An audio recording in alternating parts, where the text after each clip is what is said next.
Hello students, मैं हूं विशाल देवर्सी और आप देख रहे हैं मेरा YouTube channel T Vidya physics. Last class में हम लोगों ने पोलराइजेशन का बाउंड्री कंडीशन देखा था। We saw the boundary condition of polarisation, ये हमने डिराइव भी किया था उसको। This was the boundary condition of P.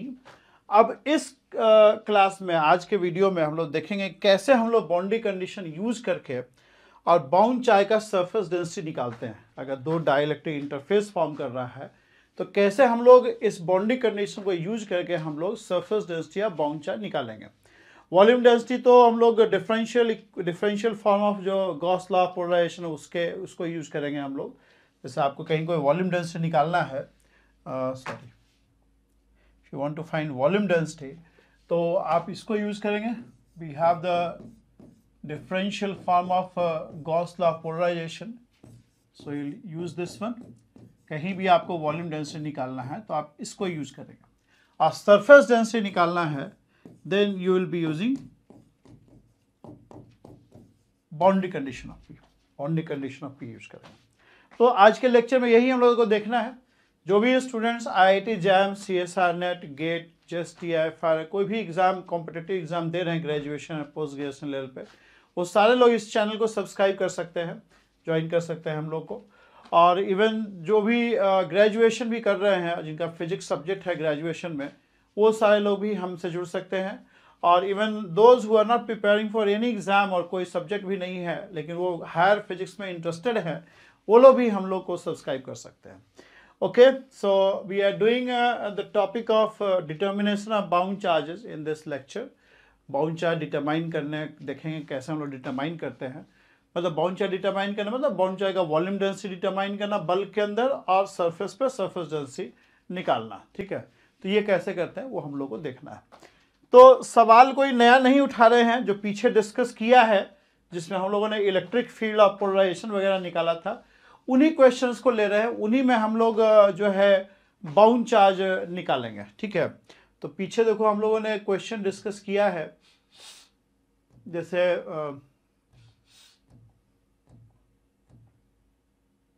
जैसे ये क्वेश्चन था, देखो, या उसके पहले भी हम लोगों ने ये क्वेश्चन डिस्कस किया था। ये जैसे देखिए, ये क्वेश्चन देखिए, अगर इसी क्वेश्चन में, तो क्वेश्चन क्या है, uniform isotropic dielectric is shaped as a spherical layer with radii A and B. Obtain the electric field as a function of R. If dielectric has got certain positive extraneous charge distributed uniformly over the internal surface of the layer। अच्छा, ये वाला करना भूल गए थे, कोई नहीं, आप कर लेना। ठीक है, यहाँ पे डिस्ट्रीब्यूट कर दिए, तो क्या अब इसमें, इसी में हम लोग बाउंड चार्ज निकालने का कोशिश करेंगे। जो बाउंड चार्ज यहाँ पे हम लोग डिस्कस किए थे ना, यहाँ पे ये सब बाउंड चार्ज आ जा रहा है, यहाँ भी बाउंड चार्ज आ जा रहा है। तो let's find this bound charge. ये बाउंड चार्ज का सरफेस डेंसिटी निकाल लेते हैं, और वॉल्यूम में जो है वॉल्यूम डेंसिटी निकाल लिया जाए। बाउंड चार्ज का सरफेस डेंसिटी क्या अपीयर होगा यहाँ पे क्या अपीयर होगा, और यहाँ पे बल्क में वॉल्यूम डेंसिटी क्या होगा, वो निकाल लेते हैं इसी क्वेश्चन में। ठीक है, अब इसका हम लोगों ने P निकाला ही था सारा, एक जगह समराइज भी किया था मैंने, ये समराइज किया है रीजन 1, रीजन 2, रीजन 3 में, है ना। रीजन 1 में E, P, D तीनों ही 0 है, रीजन 2 में हम लोगों ने निकाला था। ठीक है, अब इसी क्वेश्चन में हम लोग, let's suppose we want to find the bound charge. देखो, ये जो है आपका पॉजिटिव चार्ज जो है, ये जब इलेक्ट्रिक फील्ड प्रोड्यूस करेगा तो उस इलेक्ट्रिक फील्ड में जो डाइपोल्स होंगे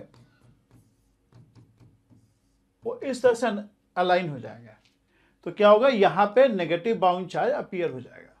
you'll have negative bound charge appearing at this surface, and you have positive bound charge appearing at this surface। यहाँ पे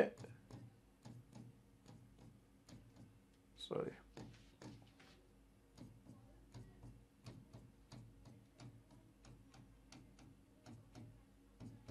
positive bound charge, negative bound charge, positive bound charge.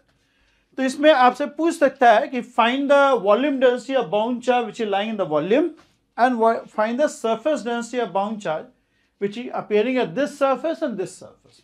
ठीक है, तो पहले volume density निकाल लें dielectric के अंदर। वॉल्यूम डेंसिटी क्या होगा, rho B is minus del dot P. अब देखो जो पोलराइजेशन है इसका सिर्फ रेडियल कंपोनेंट है, यहां देखो सिर्फ रेडियल कंपोनेंट होगा तो उस केस में डेल डॉट पी क्या आ जाएगा, that will be 1 by r square d by dr of radial component. मतलब बाकी दो टर्म और होगा लेकिन उसमें पी थीटा और पी फाई का रहेगा, तो पी थीटा पी फाई तो है नहीं, सिर्फ रेडियल पार्ट ही है, तो सिर्फ यहीं तक रुक जाएंगे हम लोग। ये क्या आ जाएगा देखो, पी आर क्या है, दिस इज पी आर, सिर्फ रेडियल ही है आपका, सॉरी ये आ जाएगा epsilon R minus 1 upon epsilon R Q upon, so this will cancel out. और ये अंदर में एक कांस्टेंट क्वांटिटी आ गया, इसका डेरिवेटिव जीरो होगा, यानी volume density zero. Homogeneous dielectric है, वॉल्यूम डेंसिटी जो है वो जीरो आ जाएगा, zero will be the volume density.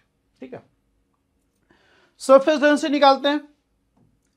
इतना तो देखो आइडिया लग रहा है हम लोग को कि जो सरफेस डेंसिटी होगा यहाँ पे नेगेटिव होगा और यहाँ पॉजिटिव होगा, ये तो समझ में आ रहा है एटलीस्ट कि यहाँ पे नेगेटिव होगा और यहाँ पॉजिटिव होगा, और यहाँ से क्वालिटेटिवली जो हमने एनालाइज किया है वहाँ से समझ में आ रहा है।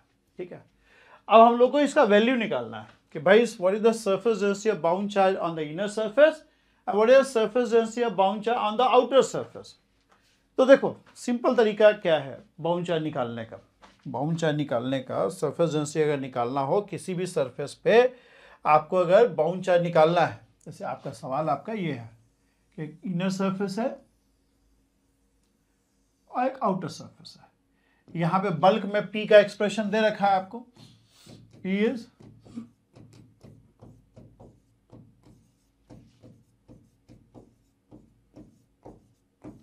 ये दे रखा है ना आपको। अब आपको किसी भी इंटरफेस पे, किसी भी सरफेस पे, किसी भी, ये आपका डाइलेक्ट्रिक है, ध्यान दो ये डाइलेक्ट्रिक है, ये वैक्यूम है और ये भी वैक्यूम है। ठीक है, तो कभी भी किसी भी सरफेस पे आपको अगर बाउंड चार्ज का सरफेस डेंसिटी निकालना, जिस भी सरफेस पे आपको बाउंड चार्ज का सरफेस डेंसिटी निकालना हो, उस सरफेस को आप हमेशा ही दो डाइलेक्ट्रिक का इंटरफेस के फॉर्म में देखो। जिस भी सरफेस पे आपको बाउंड चार्ज का सरफेस डेंसिटी निकालना है, उस सरफेस को, एक एक वर्ड को गौर से सुनो, जिस भी सरफेस पे आपको बाउंड चार्ज का सरफेस डेंसिटी निकालना हो, उस सरफेस को आप हमेशा ही दो डाइलेक्ट्रिक का इंटरफेस के फॉर्म में देखो।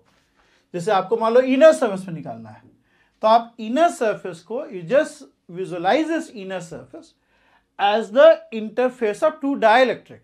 जैसे इसको हम लोग देख सकते हैं as interface of vacuum which is considered a very very special kind of dielectric and the given dielectric।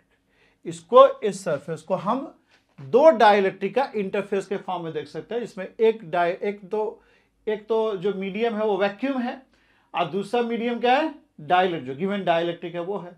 तो इस इंटरफेस को, जो इनर सरफेस है, उसको हम लोग देख रहे हैं as interface of vacuum and the given dielectric, as the interface, as the boundary. Interface में बाउंड्री, जो कॉमन बाउंड्री फॉर्म कर रहा है उसको इंटरफेस बोलते हैं। तो हम लोग इनर सरफेस को वैक्यूम और गिवन डाइलेक्ट्रिक का बाउंड्री के फॉर्म में, इंटरफेस के फॉर्म में देख रहे हैं। ठीक, अब क्वेश्चन ये है कि आप सेकंड किसको लोगे और फर्स्ट किसको लोगे।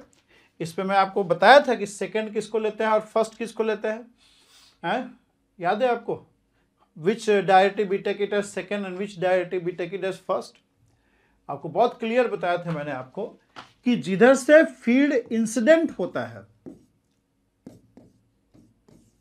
उसको हम लोग वन लेते हैं, और जिधर फील्ड इंटर करता है, इंटरफेस पे जिधर से इंसिडेंट हो रहा है उसको 1 लेंगे, और जिधर इंटरफेस से फील्ड घुस रहा है, अंदर जा रहा है, उसको हम लोग 2 लेंगे।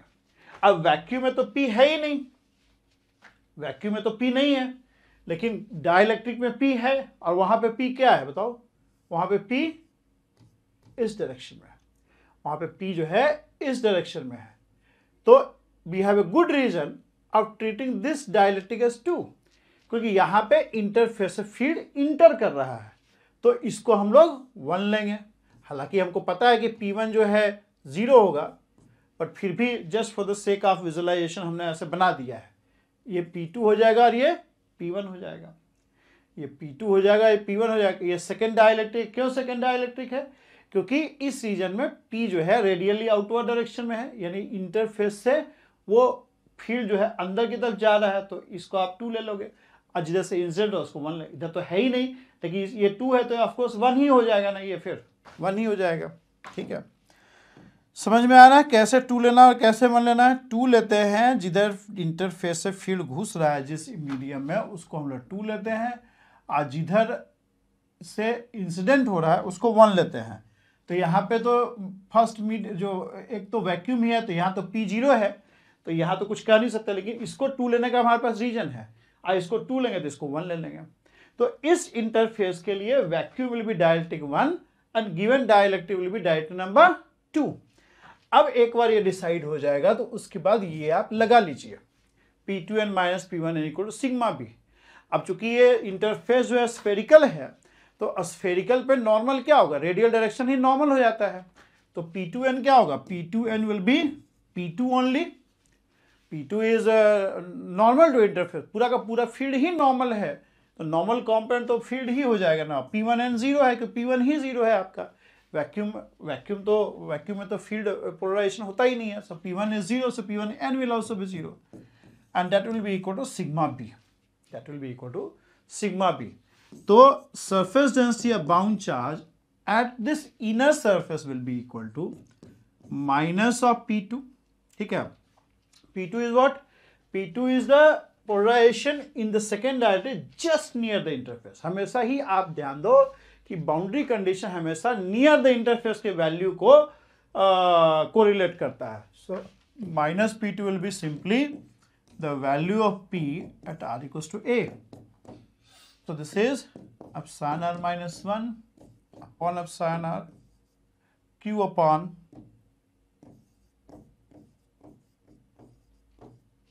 ये हो जाएगा sigma be on this surface.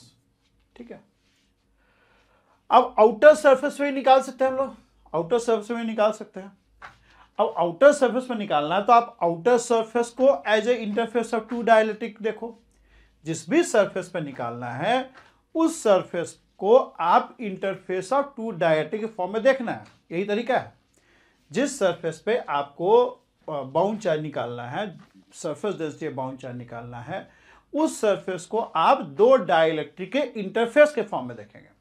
अब यहां से देखो फील्ड जो है हिट कर रहा है इसको P, तो ये हमारा 1 हो जाएगा। We have good reason of treating this as 1।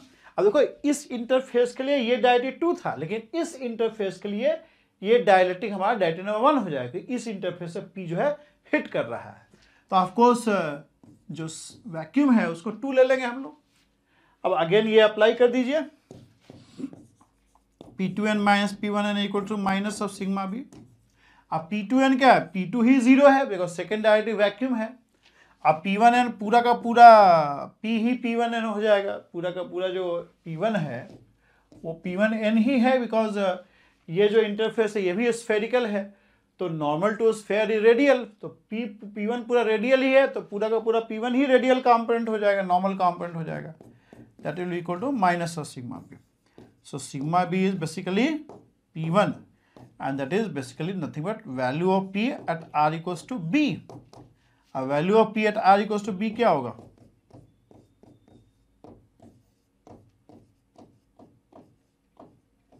ये आपका सिग्मा बी हो जाएगा आउटर सरफेस पे, आउटर सरफेस पे ये आपका सिग्मा बी हो जाएगा। ठीक है, यानी हम लोग का क्या निकल के आया, द वॉल्यूम डेंसिटी इज 0। ठीक है, at inner surface, your sigma b is minus of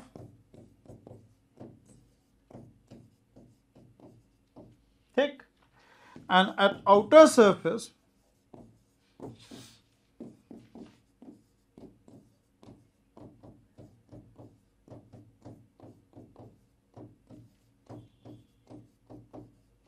thick here. Okay, ये हम लोग का आइडिया लग भी रहा था. इफ क्यू इज पॉजिटिव, तो हम लोग देख भी रहे थे ना वो एनालिसिस करके, जो डाइपोल्स का एनालिसिस किया था, कि अगर ये पॉजिटिव लोगे तो यहाँ पे जो बाउंड चार्ज होगा नेगेटिव होगा, यहाँ का जो बाउंड चार्ज होगा वो नेगेटिव होगा. ठीक है, और यहाँ पे पॉजिटिव होगा. वही चीज़ आया भी है. देखो, आप अगर Q को पॉजिटिव लेते हैं तो sigma B at inner surface is negative and sigma B at outer surface is positive. ठीक है, अब इसमें आपसे कोई पूछ सकता है कि what is the total bound charge in the material. What is the total bound charge in the material. देखो, बिना कैलकुलेट किए भी हम लोग बोल सकते हैं कि बाउंड चार्ज आ कहां से रहा है. Bound charge are basically charge on the dipoles. ठीक है, तो total charges on the dipoles will always add up to zero. भाई अगर कोई यहाँ नेगेटिव है तो यहाँ पॉजिटिव आएगा. टोटल बाउंड चार्ज, तो देखो ultimately bound charges are nothing but charges on the molecules. अब मॉलिक्यूल्स सारे देखो न्यूट्रल हैं इन टोटलिटी, तो मटेरियल न्यूट्रल है ना. इन टोटलिटी मटेरियल पे चार्ज बेसिकली फ्री चार्ज ही होगा. बाउंड चार्ज तो अगर पूरे मटेरियल का बाउंड चार्ज जोड़ देंगे तो सब जगह का जोड़ने के बाद तो जीरो ही आ जाएगा. और यहाँ आप चेक भी कर सकते हो, अगर वॉल्यूम में देखो तो वॉल्यूम में तो जीरो है रो भी, तो यहाँ पे तो कोई बाउंड चार्ज है नहीं इस रीजन में. इनर सरफेस पे अगर बाउंड चार्ज देखा जाए तो what will be Q B, sigma B into 4πa². तो ये निकालोगे तो क्या आ जाएगा. देखो, ये सिग्मा बी ये पुट कर लो, ये हो जाएगा minus epsilon r minus 1 upon epsilon r into Q. अगर आउटर सरफेस में बात करोगे तो आउटर सरफेस हो जाएगा सिग्मा बी इंटू 4πb². तो ये निकल के आ जाएगा epsilon r minus 1 upon epsilon r into Q. और अगर जोड़ दें आप सारा, this zero plus this Q be on the inner surface outer surface सब जोड़ देंगे तो जीरो ही आ जाएगा टोटल. देखो ये minus A plus equal and opposite है. तो in totality the bound charge on the material always add up to zero. You don't have to add them. मतलब ठीक है, मतलब ये हमेशा ही ऐड होकर जीरो ही आएगा, हमेशा ही. आप चेक भी कर सकते हैं किसी भी केस में. ठीक है, तो समझ में आ रहा है कि कैसे हम लोग बाउंड चार्ज का सरफेस डेंसिटी निकालते हैं. वॉल्यूम डेंसिटी तो क्वाइट स्ट्रेट फॉरवर्ड है, फार्मूला लगा दीजिए. और सरफेस डेंसिटी निकालना, तो जिस भी सरफेस पे आपको सरफेस डेंसिटी निकालना है उस सरफेस को आप as interface of two dielectric देखेंगे. ठीक है, और जो मैंने आपको बताया कि सेकंड और फर्स्ट क्या आता है उसको चूज कर लेंगे, देख लेंगे कि किसको सेकंड और किसको फर्स्ट लेंगे. और हमेशा ही ध्यान रखना है कि जो बाउंड्री कंडीशन है हमेशा नियर द इंटरफेस जो फील्ड का वैल्यू है उसको कोरिलेट करता है. नियर द इंटरफेस जो फील्ड का वैल्यू है उसको कोरिलेट करेगा. ठीक है, आगे क्वेश्चन देख लेते हैं जिसमें हमने निकाला था. ये देखो, Q is located at the centre of the ball. ये सब किए हैं सवाल, पीछे का लेक्चर भी देखिए आप लोग, एकदम से इस पे मत कूद पड़िए, पीछे के लेक्चर्स भी देखते रहिए, आपको ज़्यादा आइडिया लगेगा. ठीक है, तो क्या बोल रहा है, Q is located at the centre of the ball made up of uniform isotropic dielectric with relative permittivity of sin r. Find the polarization P as a function of radius r related to the center of the ball as well as QB inside the sphere. तो ये तो निकाल लिए थे हम लोग. अब हम लोग इस क्वेश्चन में ही वॉल्यूम डेंसिटी और सरफेस डेंसिटी निकालते हैं. Let's find the volume density and surface density. इसका P हम लोगों ने निकाला होगा, ये P आया देखो अंदर में. तो अगर वॉल्यूम डेंसिटी निकालते हैं, अगर इसी में हम लोग इसी में अगर वॉल्यूम डेंसिटी निकालते हो, वॉल्यूम डेंसिटी क्या होगा, P का एक्सप्रेशन अंदर निकाल लिए हैं हम लोग. तो इस बॉल के अंदर जो P है दैट इज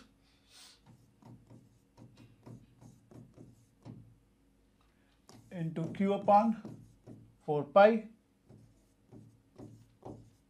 ER कैप. ठीक, so volume density will be divergence of P, or this is divergence of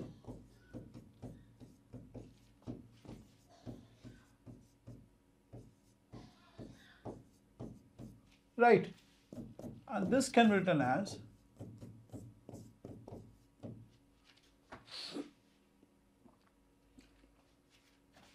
upon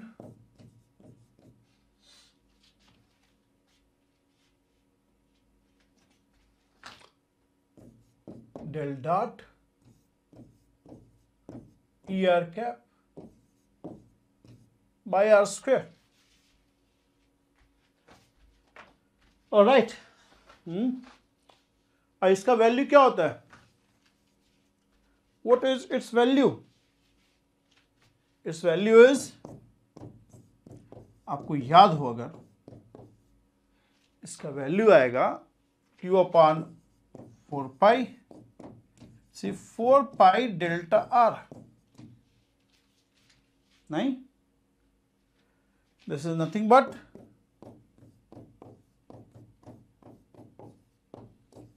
Q, this is volume density. That simply means you have a point charge. Volume density मतलब volume density Dirac delta function के form में आ रहा है। ये expression हम लोग proof किए थे, आप याद करो, पीछे कहीं शायद गॉस लॉ में प्रूफ किया था मैंने, ठीक है। तो आपका वॉल्यूम डेंसिटी जो आ रहा है, इसमें हम लोगों ने निकाला भी था ये, ठीक है, पॉइंट आ जाएगा। वॉल्यूम डेंसिटी जो आ रहा है आपका रो बी, दैट इज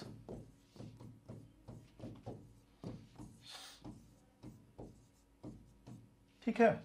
तो डीराक डेल्टा फंक्शन का मतलब है कि ये पॉइंट चार्ज है बेसिकली, योर मतलब ये basically you have a point charge of this amount lying at the centre. तो पॉइंट चार्ज का वॉल्यूम डेंसिटी ही तो डीराक डेल्टा फंक्शन के फॉर्म में आता है। पॉइंट चार्ज के केस में ही वॉल्यूम डेंसिटी जो है ना, वो डीराक डेल्टा फंक्शन के फॉर्म में आता है। इसको इंटीग्रेट कर दोगे over a volume which is enclosing that centre, you will get this as the charge, ठीक है।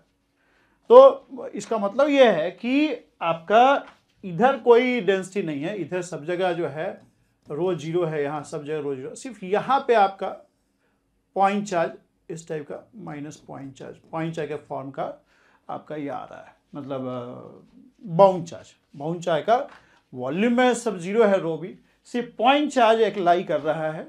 The volume density the bound charge will be in the form of point charge located at the centre, इसलिए आपका इस type का volume density आ रहा है।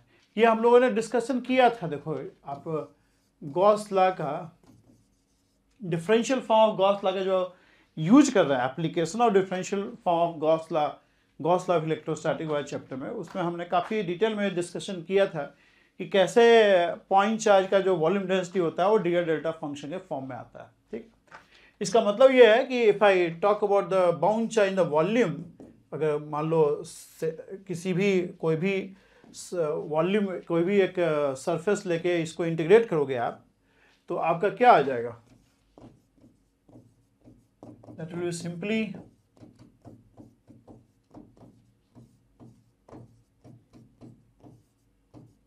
ये 1 हो जाएगा आपका।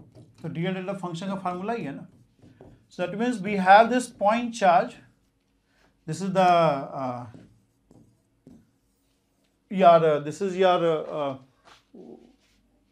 bound charge in the volume, and this bound charge will be in the form of point charge. ठीक है। अच्छा, सरफेस पे निकाला जाए, इसके सरफेस पे निकाल लेते हैं एक और। तो सरफेस पे निकालना है तो सरफेस को आप एक दो डाइलेक्ट्रिक के इंटरफेस के फॉर्म में देखो। अब चूंकि P यहाँ इंसिडेंट हो रहा है तो इसको हम लोग 1 ले लेंगे और इसको हम लोग 2 ले लेंगे, इसको 1 ले लेंगे और इसको 2 ले लेंगे, ठीक है। अब सरफेस डेंसिटी अगर निकालना है आपको, सरफेस डेंसिटी निकाल देंगे हम लोग। इसको हम लोग 2 ले लिया, इसको 1 ले लिया, ठीक है। 2 वाला तो 0 ही है, P2 विल बी 0 बिकॉज वो तो आपका वैक्यूम है। P1 will be there, P1 होगा, P2 will be 0. So P2n minus P1n is minus का सिग्मा भी, तो P2n तो 0 है। अब P1n क्या है, P1 इज P1 ओनली, पूरा का पूरा P1 ही रेडियल है। इंटरफेस आपने स्फेरिकल लिया है, तो स्फेरिकल का जो नॉर्मल होगा वो रेडियल ही होगा ना। So P1n is basically P1 only, sigma B. So sigma B is what, the value of P1 near the interface, that is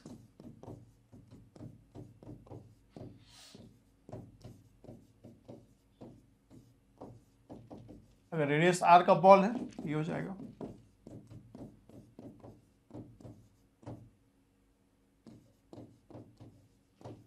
ये आ जाएगा। यानी जो बाउंड चार्ज आ रहा है आपका, एक तो यहाँ पे फ्री चार्ज है और यहाँ पे बाउंड चार्ज आया आपका। Bound charge at the centre is coming out with this, and on the outer surface, मतलब सरफेस पे, पूरा सॉलिड है तो आउटर और इनर तो होगा नहीं, सरफेस ही कहलाएगा वो। यहाँ पे जो बाउंड चार्ज है sigma B, that is coming out to be this one, epsilon R by epsilon R -1 upon epsilon R Q by 4 pi capital R square. ये पॉजिटिव आ रहा है, आएगा ही, तभी टोटलिटी में 0 आएगा ना, तभी टोटलिटी में 0 आएगा। यहाँ पे नेगेटिव बाउंड चार्ज, यहाँ पॉजिटिव बाउंड चार्ज है। अब टोटल बाउंड चार्ज अगर बात करेंगे हम लोग, टोटल बाउंड चार्ज की अगर बात करें तो एक तो हो गया bound charge which is lying at the centre, that is, और एक हो गया bound charge which is lying on the surface, so that will be simply plus surface density आपका ये आ गया,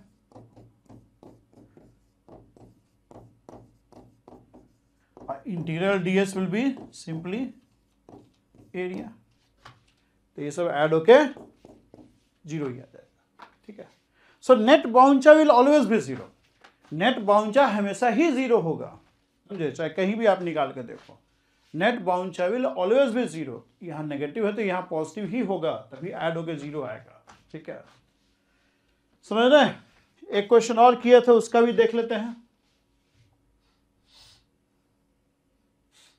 ये देखो,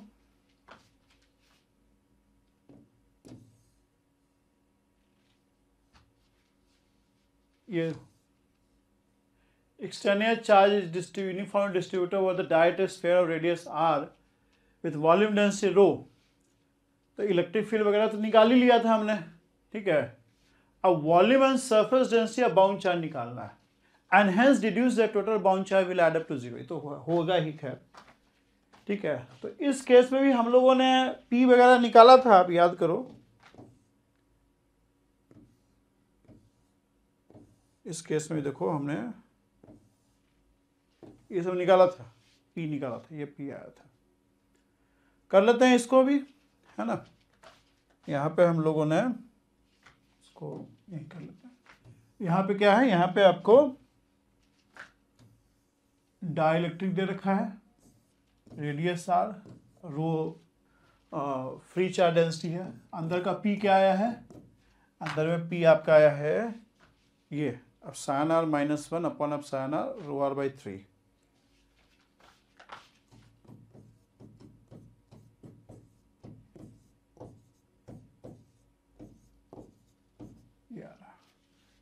सिर्फ P इनसाइड। अब बाउंड चार्ज का वॉल्यूम डेंसिटी भी हो जाएगा और सरफेस डेंसिटी भी निकालना है आपको। तो वॉल्यूम डेंसिटी तो बहुत इजी है निकालना। वॉल्यूम डेंसिटी क्या आ जाएगा, that is del dot P and this is nothing but 1/r² d/dr of this, है ना। r² PR करेंगे तो PR क्या है, PR is this part into, ठीक है। अब ये r³ हो गया, तो इसका अगर फाइंड आउट करोगे तो यह आ जाएगा -1/r² इंटू और रो बाई 3 आर क्यू का डेरिवेटिव क्या आ जाएगा 3r², ये कट जाएगा तो ये आ जाएगा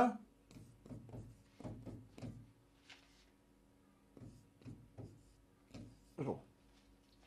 सो रो बी इज वॉल्यूम डेंसिटी आ जाएगा, वॉल्यूम डेंसिटी सिंपली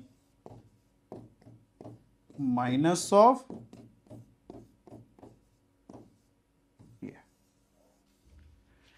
ये आपका हो गया वॉल्यूम डेंसिटी। ठीक, सरफेस डेंसिटी भी निकाल सकते हैं हम लोग। आपको बताया था जिस भी सरफेस पे आपको बाउंड चार्ज का सरफेस डेंसिटी निकालना है, उस सरफेस को आप दो डाइलेक्ट्रिक के इंटरफेस के फॉर्म में देखो। जैसे आपको यहां निकालना है तो इसको दो डाइलेक्ट्रिक के इंटरफेस के फॉर्म में देखो। अब इधर से चूंकि हिट कर रहा है तो इसको लेंगे 1 और इसको ले लेंगे 2।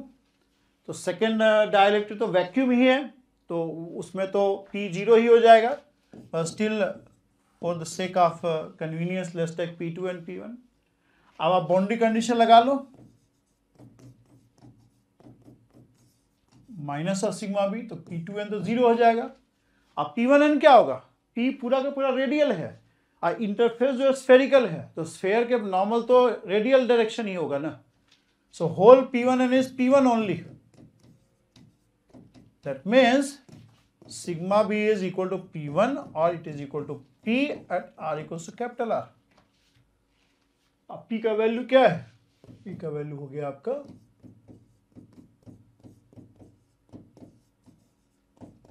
ये आ जाएगा। मतलब अंदर में जो वॉल्यूम डेंसिटी नेगेटिव है तो सरफेस डेंसिटी पॉजिटिव है, तभी तो जोड़ के 0 होएगा ना। अगर नेट बाउंड चार्ज निकालने की कोशिश करें, we can also found net bound charge. Net bound charge will add up to 0 of course as we expected. Net bound charge क्या आ जाएगा, net bound charge will be bound charge in the volume plus bound charge in the surface. तो ये हो जाएगा bound charge in the volume, ये है आपका इंटू रो, वॉल्यूम में क्या हो जाएगा 4/3 पाई आर क्यूब। ठीक है, and bound charge the surface, surface पे क्या आ रहा है जी,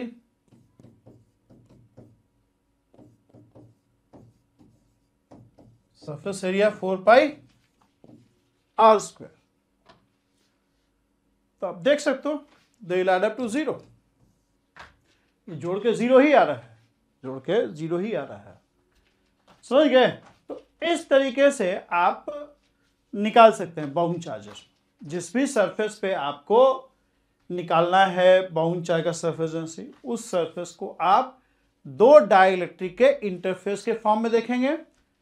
ठीक है, उसमें से फिर डायरेक्टली नंबर 2 कौन सा है, 1 कौन सा, उसका पहचान करेंगे, फिर आप बाउंड्री कंडीशन लगा देंगे, बाउंड्री कंडीशन अप्लाई कर देंगे। वॉल्यूम डेंसिटी निकालना बहुत ईजी है। ठीक है, और in totality net bound charge किसी मटेरियल पे 0 ही होता है। ठीक है, क्योंकि वो बाउंड चार्ज है nothing but they are charges on the dipoles, और डाइपोल्स के टोटल चार्जेस जोड़ोगे तो हमेशा ही 0 होगा। Net charge on the material is basically extraneous charge, bound charge always add up to 0, bound charge हमेशा ही 0 हो जाएगा, ऐड हो गया। ठीक है, तो लास्ट के 2-3 क्वेश्चन जो हमने फिर निकाला तो उसमें हमने बाउंड चार्ज भी निकाल के आपको हमने बता दिया। यही अप्रोच रहेगा, इसी तरीके से आप बाउंड चार्ज का वैल्यू निकालें, इसी तरीके से आप बाउंड चार्ज का सरफेस डेंसिटी और वॉल्यूम डेंसिटी निकालेंगे। ठीक है, ये काफ़ी इंपॉर्टेंट है, क्वेश्चन आता है बाउंड चार्ज कैलकुलेशन पे। ठीक है, so you just look into this. कोई भी दिक्कत आए just put your comments, you can ask questions, I will just look into it. ठीक है, and I will answer it. ठीक है, so you are watching T Vidya physics channel. जो भी students IIT JAM, CSIR NET, GATE, TIFR, JEST या कोई भी entrance exam का तैयारी कर रहे हैं या उनको हायर फिजिक्स में इंटरेस्ट हो, वो सारे लोग हमें ज्वाइन कर सकते हैं इस चैनल पे। The channel is very new, तो आप लोग बाकी लोगों को बताइए। If you are liking this videos, thank you very much and have a good day.